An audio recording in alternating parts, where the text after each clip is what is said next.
na malas yung UP, ito yung kapalit sa inyo. W, di ba? Panalo. Di ba? Mamatay na kayo sa inggit. Ganun lang kasimple. Kasi masyado yung dinadaan yung NU, hindi naman eh. Naglalaro rin kami, kasali rin kami sa UAP. Hindi porket nandun kami sa baba. Dahil puro kami talunan, hindi, may rason kung bakit kami natalo. Nawalan kami ng import eh. Sino ba mahirap maglaro ng walang import dito sa UAP? Okay lang kung nandun kami sa NCAA, baka kami pa yung nandun eh.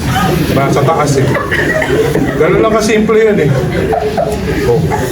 Pero dito sa UAP, iba yung level eh. Iba yung level ng competition dito, napakataas. So yung expectation talaga, siyempre, yung expectation ko sa mga players ko talaga is high standard talaga. Is to compete para nandun sa mga nasa taas. Kaya, for your information, hindi chamba yung ginawa namin. Nakadalawang sunod kami. Nakakainis lang eh. Kasi yung effort ng mga players, nababali wala eh. I-value nyo naman yung ginagawa ng mga players. Ganun lang kasimple. Kahit wag na ako, yung mga players ko. Thank you. Si Jake Anzolo lang. Siyempre si coach kasi is speaking to defend yung programa, yung NU, no?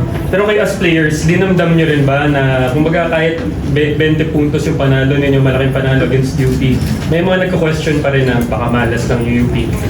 Naging motivation ba para sa inyo yun heading into this games against USC naman? Siguro meron kahit konti, pero deadman na lang kasi I mean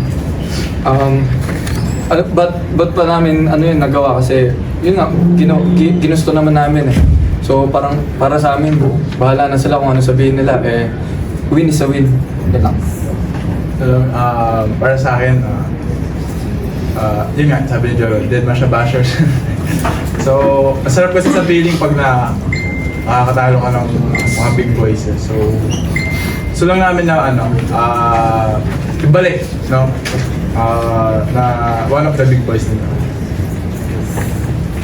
Coach, gaano ka lang ka-proud sa pinakitang efforts, especially nilang dalawa?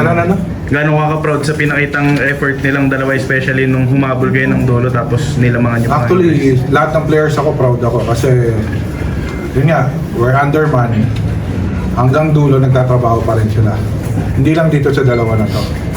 Siyempre, silang dalawa leader, then pati yung mga naiwan. Kahit pa paano, talaga nag-e-effort para makuha namin yung sa UP at dito sa UST. Tinabaho ng mga player namin talaga yun. Para maging proud yung community sa amin, hindi ibang tao. Yun yung ginagawa namin to for the community. Apari hanggang hulo, magtatayo ang menu kahit saan.